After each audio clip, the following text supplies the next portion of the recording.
ایران پر امریکی اسرائیلی جارحیت مزید جانے لے گئی ہے۔ تہران، اصفہان سمیت کئی شہروں پر بمباری کی گئی۔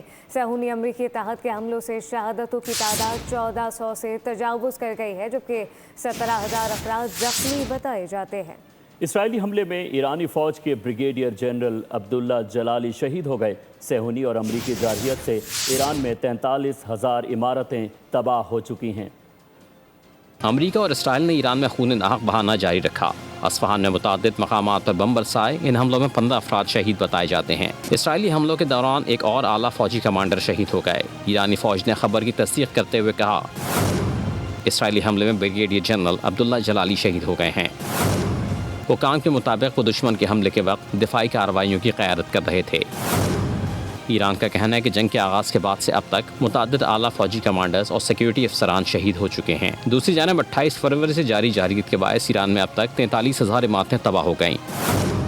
صرف تہران میں امریکہ اور اسرائیل نے 10,000 عمارتوں کو نشانہ بنایا، جن میں 43 ایمرجنسی طبی مراکز اور وہاں کھڑی 32 ایمبولینسز اور 120 اسکول شامل ہیں۔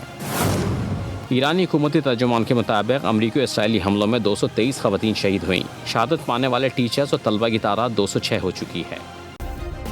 سبسکرائب کریں اور بیل دبائیں تاکہ کوئی خبر رہ نہ جائے۔